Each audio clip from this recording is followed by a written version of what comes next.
Good Yantiv. Shana Tova.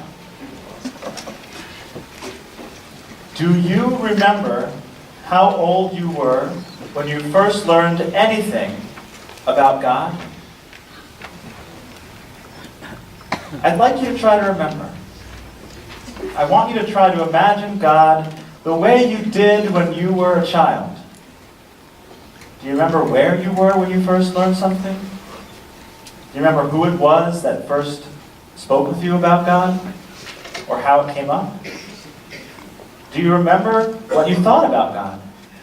Or how you imagined God at that time? I'm guessing that for many of you, these details may be kind of fuzzy. Yet I'm willing to bet that for some of you, the God of your childhood might have looked something like this. The old man in the sky kind of image. It wasn't quite the same for me. I remember having an early idea about God, maybe when I was 4 or 5, just barely kindergarten. And this is what I imagined when I would hear the term God. Yes, that's right. Instead of the bearded old man in the sky, for me it was a handsome, clean-shaven, green giant who protected and grew vegetables and encouraged you to eat more of them on TV.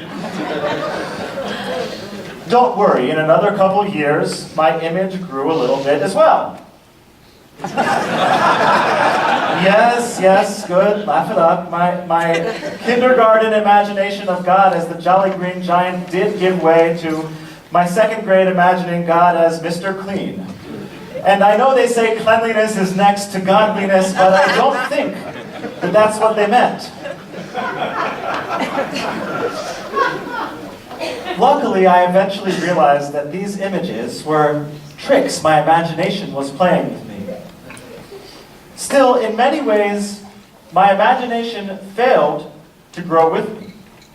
Sure, I may have left the Jolly Green Giant or Mr. Clean behind, but despite active participation in Jewish life, throughout high school and college, I was never actually challenged to explore, imagine, or articulate the kind of God I do believe in until I went to rabbinical school. And I don't think my experience is really all that unique. Many of us adults are not asked to use our imagination about anything, let alone about God. But by sparking our imagination about the divine, we can cultivate understandings that will help us cope with life's challenges and direct us to be holy as we imagine God to be. Finding new ways to imagine the divine should enable us to better understand the type of holiness that we are trying to bring into our lives and into the world we inhabit. So how do we re-engage our imagination in this task of describing the indescribable? Well, Judaism, you see, offers various tools for the task, but this morning I'm going to focus on our tools of language, on words, on stories, and on poetry. From the first act of creation in our Torah, we learn that words themselves have creative power. God said, "Let there be light," and there was light. As beings created in God's image, moreover, we can understand ourselves to share at least some fraction of that creative power with our words. We know this to be true when it comes to our words towards one another. How a single word can shoot like a bullet to injure us, or how it can heal like a Band-Aid. The creative power of words also applies when we're talking about God. The names we use for God, the very words we use, each convey different aspects of the divine. By carefully choosing our names, we are literally creating the possibility for us to imagine God in different ways. Luckily, our tradition does have myriad names for God. Holy One of Blessing, Almighty One, Creator, Merciful, God of our ancestors, Breath of Life, Spirit of the universe. Each name offers a different aspect and ignites our imagination in new ways. Let's take the four-letter name for God, Yud, He, Vav, He. We most often use the euphemism Adonai when we speak this name, because we do not actually know how it may have once been pronounced. But Adonai does not convey the meaning of these letters in Hebrew. You see, Adonai literally means my master.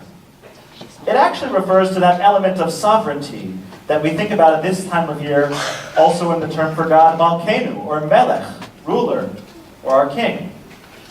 Yet these four letters, Yud, He, Vav, He, actually constitute a verb. They refer to that which was, Hayah, which is Hoveh, which is yet to be, Yihiyeh. They bring those three words together into a word that basically means being itself. Existence, in other words, is another one of God's very names. Now let's imagine how that understanding might apply and adjust the meaning of one of our deepest prayers. Shema Yisrael, Yud He Vav He Eloheinu, Yud He Vav He Echad.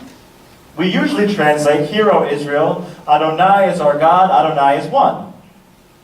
But when we think about that Yud He Vav He as a term for all existence, we might get, Hear, O Israel, our God exists.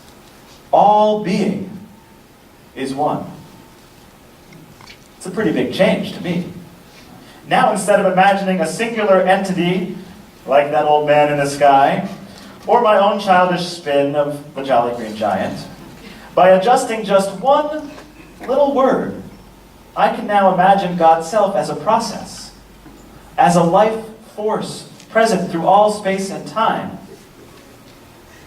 Jewish thinkers and those of other faiths have come to call this type of theology, this type of thinking about God, process theology, because it insists that God self can be understood as a process rather than some unchanging entity. And what appeals to me most about this type of theology is that I don't need to assume that God is all-powerful or all-knowing. Instead, God can be that life force that pervades all space and time, guiding me to make the best choice I can in whatever circumstance I find myself. And when we move from one word to many, we invite stories and poetry also to help spur our theological imagination. And especially here in Hollywood, we all know not to underestimate the power of a good story. As individuals, we are constantly in the process of telling and retelling our own story. And sometimes we do that consciously.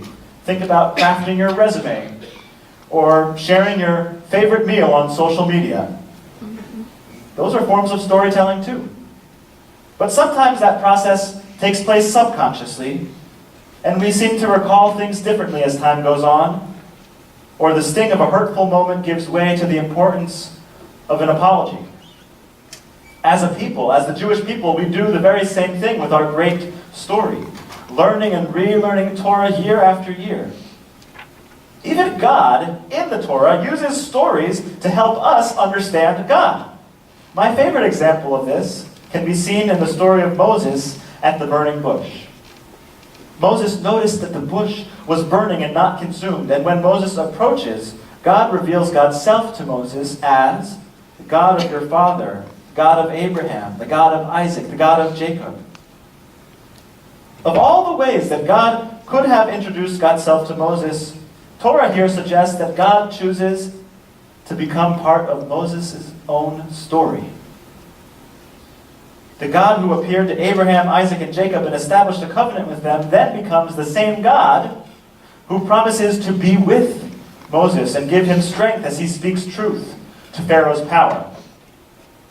And as a tool for provoking our own theological imagination, we can use narrative too.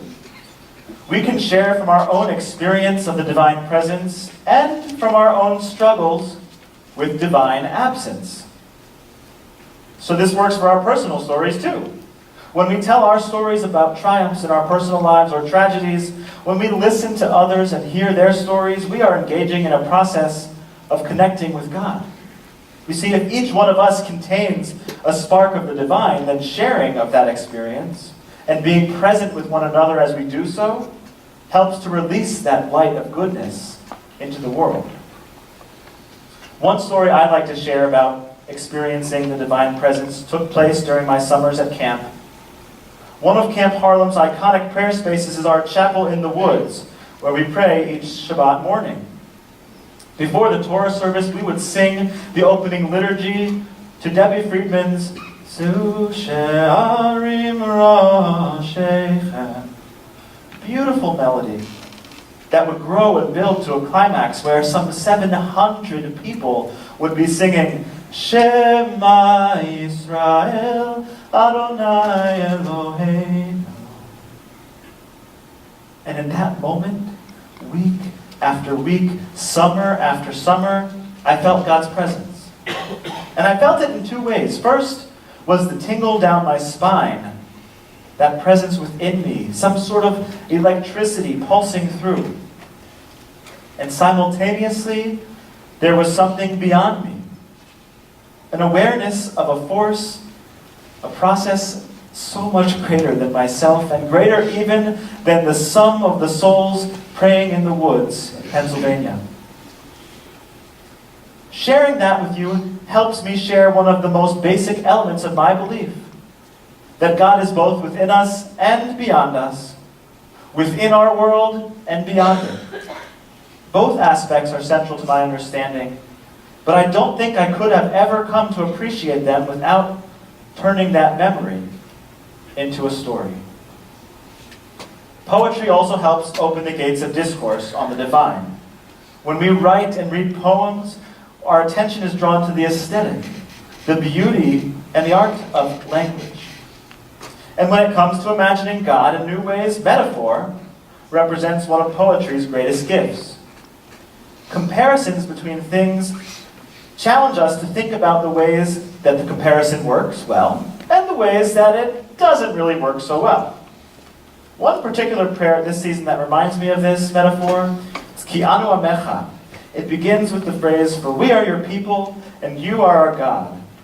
It sounds straightforward enough. But then it continues with what almost reads like a laundry list of metaphors. We are your children, you are our parent. We are your servants, you are our master. We are the flock, you are the shepherd. We are the vineyard, you are the vintner. And so on. But when I return year after year, I sort of think, and I imagine whoever would have first thought of this idea, I imagine them sitting by candlelight over a desk one night and just writing a list, basically, of all those things that they thought, maybe God is sort of like this.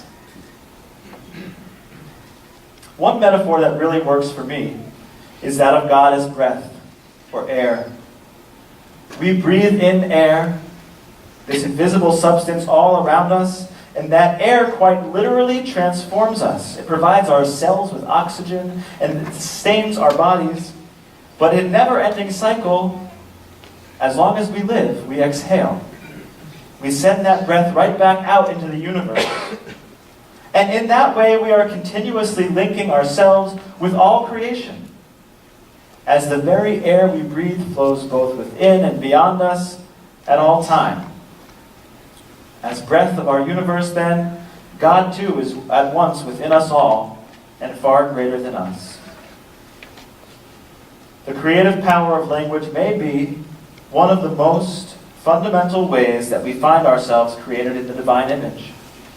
And our words and stories and poems can help us prod our theological imaginations to catch up to our rational faculties. This year, I hope to use poetry and storytelling as a community to explore what God has been throughout our lives and to dive into the things we don't yet know about the divine. Because poetry helps us use words to create beauty, and telling our stories, both the sacred stories and the more mundane, helps us do the same. When we use these tools, we can activate our imagination to think about God in new ways. And this, I pray, and I believe, will propel us to think differently about ourselves and the world around us, and about the work that we must all engage in the coming year to leave this world better off than we found it. Yom Kippur calls our attention to Avinu Malkeinu, a name for God that brings together the image of parent and ruler. And as we enter the new year, I challenge you to imagine and experiment with new names for God. Find a story to tell about a moment when you felt God's presence, or a moment when you didn't. Write a poem. Even just find one metaphor, one image that helps describe an aspect of your faith. And once you've done even one of these things, I pray that you'll go out and share it with others and with our community. This year, may our words and our words about God continue to create worlds of meaning. Shana Tova.